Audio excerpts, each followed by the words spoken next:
Welcome to Pharmacology Made Simple and Easy for nursing and the PA students.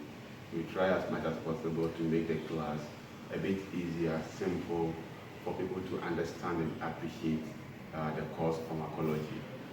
Yesterday we started talking about diuretics, and we said diuretics are drugs that work at different parts of the nephron.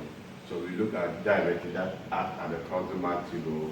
Then we came to look at diuretics that act within the thick ascending loop of Henle. And today, the diuretics that I am going to discuss today will be diuretics that act within the collecting, the distal convoluted tubule, especially at the early parts of the distal convoluted tubule. And these diuretics are known as the thiazide and the thiazide-like diuretics. The thiazide and the thiazide-like diuretics. The difference between the thiazide and the thiazide-like diuretic has to do with the thiazide-like diuretics are sulfonamide derivative.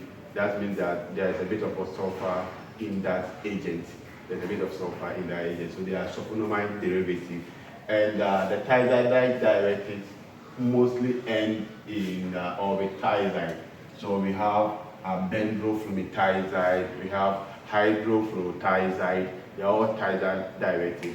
And the thiazide-like diuretics, we have the indapamide, we have the tolazone, then we have chlorothalidone. So these are the thiazide-like diuretics. Okay, let's get back to their mechanism of action and let's see what they are going to do in the body. All right. So as I earlier on indicated, the thiazide and the thiazide-like diuretics act within the early part of the distal convoluted tubule. And in the distal convoluted tubule, what do they do? The thiazide, so if I am allowed to extend the luminal face of this diagram, so let me stretch it a bit like this. So when filtrates are coming in, so the filtrate coming in, maybe we have sodium, we have maybe potassium, we have chloride ions. So all these filtrates are coming in. When they get to the distal, early part of the distal convoluted tubule, we have a transporter, a protein membrane over here, a transporter. And the name of the transporter is what we call the sodium chloride co-transporter, sodium chloride co-transporter. So when the filtrate coming here contains sodium, contains chloride, when it gets to the early part of the distal convoluted tubule, we have a transporter that will take sodium and that will take chloride ion back into the cell. And when the sodium and chloride ion goes into the cell, as I stated yesterday, that on the basolateral membranes of the cell, we have this sodium-potassium pump, where the pump constantly throws out sodium. So we have sodium coming out, then we have two potassium coming in. So when the sodium is taken into the cell, it is pumped through this sodium-potassium pump. The chloride has a special channel that the chloride ions will go through.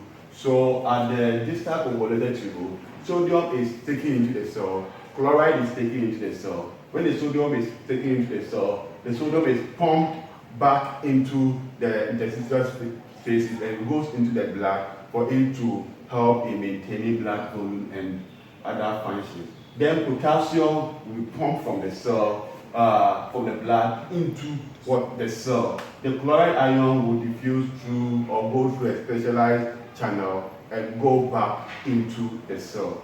But there's something also happening at the early part of the distal convoluted tubule. There's something also happening at the early part of the distal convoluted tubule. Under the influence of parathyroid hormones, a calcium channel is also created. At the early part of the distal convoluted tubule. And so when the filtrate coming contains calcium, when the calcium gets over here under the influence of parathyroid hormone, this calcium will go through this calcium channel. And when the calcium gets into the cell, we have a specialized, channel or transport mechanism that will take the calcium over here and pump it into the blood in exchange for sodium. So this channel is sodium and calcium, let's say channel or exchange channel. So this channel will take the calcium that was in the filtrate, send it into the cell. When the calcium gets into the cell, it is pumped through the sodium calcium exchange channel. So the calcium now goes back into the interstitial spaces and gets into the blood. Whilst we bring sodium into the cell. The sodium that comes into the cell also will be pumped out through this sodium potassium ATPase pump. But as more calcium goes inside, we are also getting sodium. And when the sodium comes, the sodium is also pumped back into the blood, so that this cycle will now continue. So this is what happens at the distal convoluted tubule. Now, when we apply our drug, where someone is having probably hypertension, and we decide to give the person a thiazide or thiazide-like diuretics, what is going to happen? The drug will block this transport channel. So the drug will block this transport channel. So if the drug blocks this transport channel, what are we doing? We are not going to absorb, or the body is not going to reabsorb sodium and chloride ions.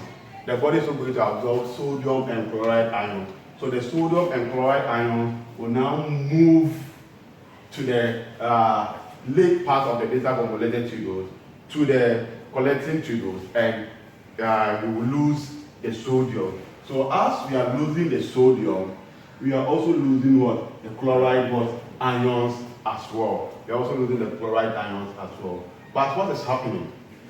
Because we have blocked this channel and the body is not taking in sodium, what is going to happen is that now the calcium, which was over here, will travel. When the calcium gets to the distal convoluted tubule under the influence of the parathyroid hormone, this calcium channel is created. So as I said, this calcium will be taken from the filtrate back into the cell, and from the cell goes to the sodium calcium exchange channel, and the calcium will now go back into the blood. So because we don't have sodium moving in, now a lot of calcium will be taken up, and this will enhance this channel to work more efficiently. So we are going to be taking up a lot of calcium in exchange for sodium. And when the sodium gets into the cell, the sodium will also be pumped out back into the blood through the sodium potassium ATPase pump. So the thiazide diuretic is one of the diuretics